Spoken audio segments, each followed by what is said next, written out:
Hello everyone, welcome to our channel BM coaching class. BM coaching ক্লাসে তোমাদের সকলকে স্বাগত জানাই।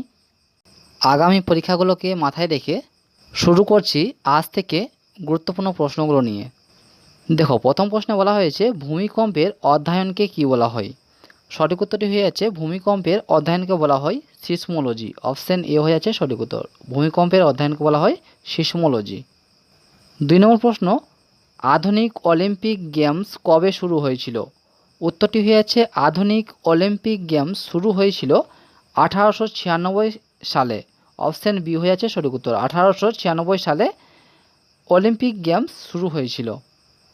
এর সাথে তোমরা মনে রাখবে প্রথম আধুনিক অলিম্পিক গেমস অনুষ্ঠিত হয়েছিল গ্রিসের অ্যাথেন্সে। নেক্সট প্রশ্ন, ট্রিটিয়াম কোন মৌলের আইসোটোপ।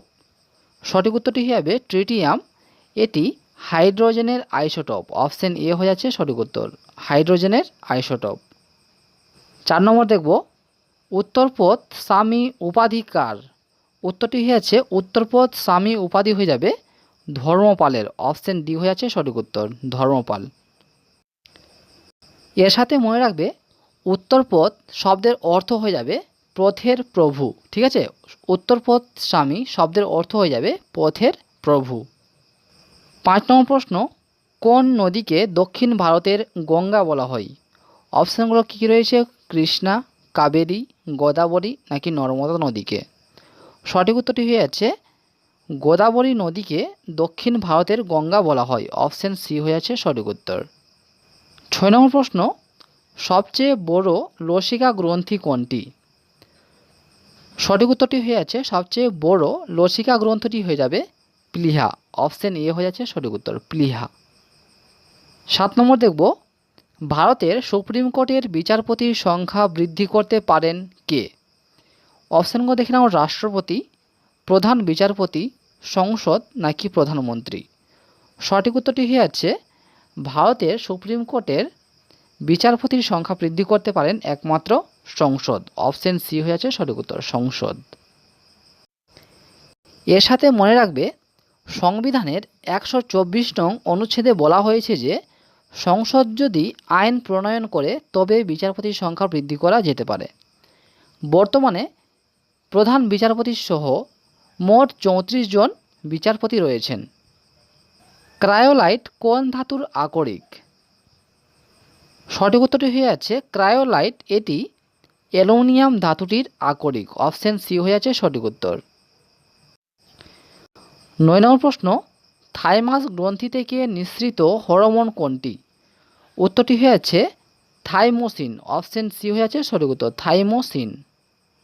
পরের প্রশ্ন 10 নম্বর প্রশ্ন, জুল কিসের একক। খুবই গুরুত্বপূর্ণ একটি প্রশ্ন। তো জুল হয়ে যাবে কার্য ও শক্তির একক। অপশন সি হয়ে যাচ্ছে সঠিক উত্তর, কার্য ও শক্তির একক হয়ে যাবে জুল। 11 নম্বর প্রশ্ন, পিসার হেলানোমিনার কোথায় অবস্থিত। উত্তরটি হয়ে যাচ্ছে ইতালিতে। ইতালির পিসা শহরে এটি অবস্থিত। 12 নম্বর প্রশ্ন, হাইড্রোজেনের আইসোটোপ কয়টি। উত্তরটি হয়ে যাচ্ছে হাইড্রোজেনের আইসোটোপ হয়ে যাবে 3টি। অপশন সি হয়ে যাচ্ছে সঠিক উত্তর। প্রথমটি হচ্ছে প্রোটিয়াম, দ্বিতীয়টি হচ্ছে ডিউটেরিয়াম এবং তৃতীয়টি হচ্ছে ট্রিটিয়াম। ঠিক আছে, হাইড্রোজেনের 3টি আইসোটোপ রয়েছে, সেগুলোর মধ্যে প্রথম হলো প্রোটিয়াম, দ্বিতীয় হলো ডিউটেরিয়াম এবং তৃতীয়টি হলো ট্রিটিয়াম। পরের প্রশ্ন 13 নম্বর প্রশ্ন, জিভের সামনের দিকে কোন স্বাদ গ্রহণের স্বাদ করক থাকে। অপশান দেখে নাও, টক, বি তেতো, সি এ রয়েছে ঝাল এবং ডি এ রয়েছে মিষ্টি। তো এই প্রশ্নের সঠিক উত্তরটি কী হবে তোমরা নিচে কমেন্ট করে জানাবে। জিভের সামনের দিকে কোন স্বাদ গ্রহণের স্বাদ করক রয়েছে, তো উত্তরটি তোমরা কমেন্ট করে জানাবে। নেক্সট দেখব, গ্র্যান্ড ক্যানিয়ন গিরিখাত কোন দেশে অবস্থিত। সঠিক উত্তরটি হচ্ছে গ্র্যান্ড ক্যানিয়ন গিরিখাতটি এটি মার্কিন যুক্তরাষ্ট্রে অবস্থিত। অপশন বি হয়ে যাচ্ছে সঠিক উত্তর, মার্কিন যুক্তরাষ্ট্রে অবস্থিত। নেক্সট দেখব, মাছ ধরার ছিপ কোন শ্রেণীর লিভার। সঠিক উত্তরটি হচ্ছে মাছ ধরার ছিপ এটি একটি 3য় শ্রেণীর লিভার। অপশন সি হয়ে যাচ্ছে সঠিক উত্তর, 3য় শ্রেণীর লিভার। নেক্সট দেখো, পং বাঁধ কোন নদীর ওপর নির্মিত। তো সঠিক উত্তরটি হচ্ছে পোং বাঁধটি, এটি বিয়াস নদীর ওপর নির্মিত। ঠিক আছে, অপশন বিতে রয়েছে বিপাশা, কিন্তু এটি ভুল হবে, বিয়াস নদীর ওপর হবে।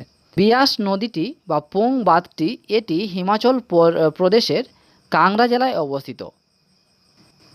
নেক্সট দেখো, রোদের ব্যবহারিক একক কী? উত্তরটি হয়েছে রোদের ব্যবহারিক একক হয়ে যাবে ওহম। অপশন এ হয়ে যাচ্ছে সঠিক উত্তর, ওহম। নেক্সট দেখব, ভারতের কোন শহরে আন্তর্জাতিক পুতুল জাদুঘর অবস্থিত? সঠিক উত্তরটি হচ্ছে নিউ দিল্লিতে। অপশন এ হয়ে যাচ্ছে সঠিক উত্তর। এর সাথে তোমরা জেনে নাও 1962 সালে বিখ্যাত কার্টুনিস্ট কে শঙ্কর পিল্লাই এটি প্রতিষ্ঠা করেন। এই জাদুঘরে বিশ্বের বিভিন্ন দেশ থেকে সংগ্রহ করা বিভিন্ন ধরনের পুতুলের বিশাল সংগ্রহ রয়েছে। নেক্সট দেখব, হাইড্রার গমন অঙ্গ কোনটি? উত্তরটি হয়ে যাচ্ছে হাইড্রার গমন অঙ্গ হয়ে যাবে কর্সিকা। অপশন ডি হয়ে যাচ্ছে সঠিক উত্তর, কর্সিকা। নেক্সট দেখব 20 নং প্রশ্ন, কোন রোগকে হোয়াইট প্লেগ বলা হয়? তো উত্তরটি হয়ে যাচ্ছে টিউবারকুলোসিসকে, এই রোগটিকে হোয়াইট প্লেগ বলা হয়। অপশন সি হয়ে যাচ্ছে সঠিক উত্তর। নেক্সট দেখো, দক্ষিণ আমেরিকার তৃণভূমিকে কী নামে পরিচিত বা কী নামে পরিচিত? উত্তরটি হয়ে যাচ্ছে দক্ষিণ আমেরিকার তৃণভূমি এটি পম্পাস নামে পরিচিত। অপশন ডি হয়ে যাচ্ছে সঠিক উত্তর, পম্পাস নামে পরিচিত। নেক্সট দেখো, অক্সিজেনের যোজ্যতা কত? উত্তরটি হয়ে যাচ্ছে অক্সিজেনের যোজ্যতা হয়ে যাবে 2। অপশন সি হয়ে যাচ্ছে সঠিক উত্তর, 2। নেক্সট দেখে নিব 23 নম্বর প্রশ্ন, স্যান্ডউইচ দ্বীপের বর্তমান নাম কি? উত্তরটি হয়েছে স্যান্ডউইচ দ্বীপের বর্তমান নামটি হয়ে যাবে হাওয়াই দ্বীপ। অপশন ডি হয়ে যাচ্ছে সঠিক উত্তর। এর সাথে তোমরা জেনে রাখো 1778 সালে ব্রিটিশ অভিযাত্রী ক্যাপ্টেন জেমস কুক এই দ্বীপপুঞ্জের নামকরণ করেছিলেন। নেক্সট দেখব, কুমায়ুনি কোন রাজ্যের লোকনৃত্য? সঠিক উত্তরটি হয়ে আছে কুমায়ুনি, এটি উত্তরাখণ্ড রাজ্যের লোকনৃত্য। অপশন বি হয়ে যাচ্ছে সঠিক উত্তর, উত্তরাখণ্ড রাজ্যের। নেক্সট, ডোলোমাইট কোন ধাতুর আকরিক? উত্তরটি হয়েছে ডোলোমাইট এটি ম্যাগনেসিয়াম ধাতুটির আকরিক। অপশন বি হয়ে আছে সঠিক উত্তর। নেক্সট দেখে নিব, কোষের মস্তিষ্ক কাকে বলা হয়? উত্তরটি হয়ে আছে কোষের মস্তিষ্ক বলা হয় নিউক্লিয়াসকে। অপশন সি হয়ে আছে সঠিক উত্তর, নিউক্লিয়াসকে কোষের মস্তিষ্ক বলা হয়। দেখে নেব 27 নম্বর প্রশ্ন, সবচেয়ে দ্রুতগামী গ্রহ কোনটি? সঠিক উত্তরটি হচ্ছে সবচেয়ে দ্রুতগামী গ্রহ হয়ে যাবে বুধ গ্রহ। অপশন বি হয়ে আছে সঠিক উত্তর। পরবর্তী প্রশ্নে যাওয়ার আগে তোমাদের বলবো, তোমরা যদি চ্যানেলে নতুন হয়ে থাকো তাহলে চ্যানেলটি অবশ্যই সাবস্ক্রাইব করে পাশে থাকা বেল আইকনটি অবশ্যই ক্লিক করে রাখবে সবার প্রথমে ক্লাসগুলো নোটিফিকেশন পাওয়ার জন্য। এবং ভিডিওটি তোমাদের কেমন লাগছে তোমরা অবশ্যই নিচে কমেন্ট করে জানাবে। নেক্সট দেখব, কবে ব্রিটেন থেকে দাস প্রথার বিলুপ্ত হয়? সঠিক উত্তরটি হয়ে আছে 1833 সালে ব্রিটেন থেকে দাস প্রথার বিলোপ হয়। অপশন ডি হয়ে আছে সঠিক উত্তর, 1833 সালে। নেক্সট দেখো, হরপ্পা সভ্যতার প্রধান বৈশিষ্ট্য কী ছিল? উত্তরটি হয়ে আছে হরপ্পা সভ্যতার প্রধান বৈশিষ্ট্য হলো ড্রেনেজ সিস্টেম। অপশন বি হয়ে আছে সঠিক উত্তর, হরপ্পা সভ্যতার প্রধান বৈশিষ্ট্য ছিল ড্রেনেজ সিস্টেম। দেখে নেব আজকের ক্লাসের সর্বশেষ প্রশ্ন, 30 নম্বর প্রশ্ন, স্কাই রিভার নামে কোন নদী পরিচিত? অপশানগুলো কী কী রয়েছে দেখে নাও, গঙ্গা, গোদাবরী, ব্রহ্মপুত্র নাকি নর্মদা? সঠিক উত্তরটি হয়ে আছে স্কাই রিভার নামে যে নদীটি পরিচিত সেটি হয়ে যাবে ব্রহ্মপুত্র নদী। অপশান সি হয়ে আছে সঠিক উত্তর। তো এই ছিল আজকের ক্লাসের মোট গুরুত্বপূর্ণ 30টি প্রশ্ন। তো ভিডিওটি ভালো লাগে তাহলে অবশ্যই একটি লাইক করে দিবে, চ্যানেলে নতুন হয়ে থাকলে চ্যানেলটি অবশ্যই সাবস্ক্রাইব করে নেবে। তো আজ এই পর্যন্তই, দেখা হচ্ছে পরবর্তী ভিডিওতে। ধন্যবাদ।